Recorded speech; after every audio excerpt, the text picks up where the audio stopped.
So let's talk about Polo Wraps. So if you watched my other video, this is Jack. He was our model. One of the reasons I did this video was because I wanted to prove that there's lots of different ways that people do Polo Wraps. There's ways that are correct, incorrect. Of course, people always have an opinion, especially one of the things I put in there on purpose was to see how many people commented on my horse's feet. So we are working on some corrective shoeing and corrective outgrowth, which I knew would be a little bit of a trigger. And so, especially with legs, everybody has an opinion. Everybody has an opinion, and wanting to make sure that there's a reason for everything in a video, right? You never know what somebody's doing or what somebody's trying to accomplish before being inappropriate online. So that was part of our hate bait for our video we did on Polo Wraps. So one thing from my video from before is that it was wrapped really loose. A lot of people noticed that. You want them to be wrapped really, really tight because then they're going to unroll quite a bit easier and be able to put that even tension around the horse's leg. So there are a few key things when we're working with Polo Wraps. So Polo Wraps can be used for lots of different things. It can be used for standing wraps if you have a horse that's injured, which usually then is around a quilt or around a pad. Sometimes they're used for performance when they're just used directly on the horse's leg with no padding underneath. There's a few different ways that we do it, but I'm going to show you the number one way that's most popular and probably the most safe of all of them. When I do polos, especially on a front leg, I like to start right below the knee. And so one big thing is that we're always going to wrap from the inside to the outside. If you look at sport boots, you can see a lot of times that's how those Velcros strap back. So it's a good way to remember that. So always starting from the front, going around to the back. So we're going to wrap with just slight tension all the way around.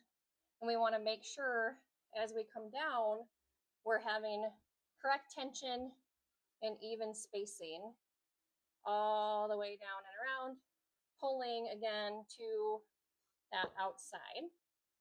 When we get to the bottom, we want to be able to cup the fetlock. So the fetlock's down low here. And when we do that, we want to be able to make a nice little V on the fetlock. So I'm going to come down, around, and we're going to start working our way back up again. Make sure we get that nice little V. Got a little bit of a wrap there. There we go. Hi, buddy. And we're going to do the same thing, even spacing, light tug all the way back up. When we're done at the top, sometimes depending on the length of your horse's leg, we should end all the way back up at the top.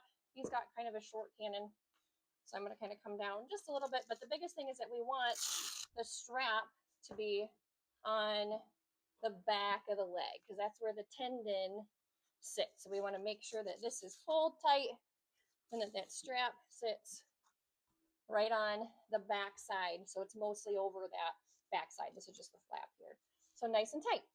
So for this one, what I would have done, I probably would have come down and done one more a little bit lower this way to make sure we didn't have this overlap. I'm not going to redo it again. Sometimes if we have a quilt under there, the spacing's a little bit different too. It really just depends. So for kind of a sport wrap, that would be more what we're working with there. So what I was saying earlier about using them for either a standing wrap or for a sport wrap, I personally prefer a sport wrap or a sport boot for riding and more of a polo wrap with a quilt for more of a standing wrap for either trailering or if they have an injury, are stalled. But when you see these, so a sport boot, we cup that fetlock and same thing, we're wrapping back and around that tendon, back and around that tendon. So same Velcro, same structure, back and around that tendon. Ooh, these ones are sticky. This one's going to come all the way around the front to secure that fetlock there. So we see a nice sport boot, how it's wrapped. Velcro's along the back there. So when they come off, so like all of the comments from that other post, yes, there is a correct way to wrap. You always want to wrap inside to outside, back and around. So look at your sport boots, check out your polos, see if there's ways you can improve. Everybody does this differently. There's always opinions. This is how I like to do mine. And I don't always have to do polos because I'm very fortunate that we don't always need them. But sport boots are a big one. I'm a big fan of sport boots. So make sure you've got a good pair of sport boots or a good leg protection for your horse while they're working, and I hope this helps.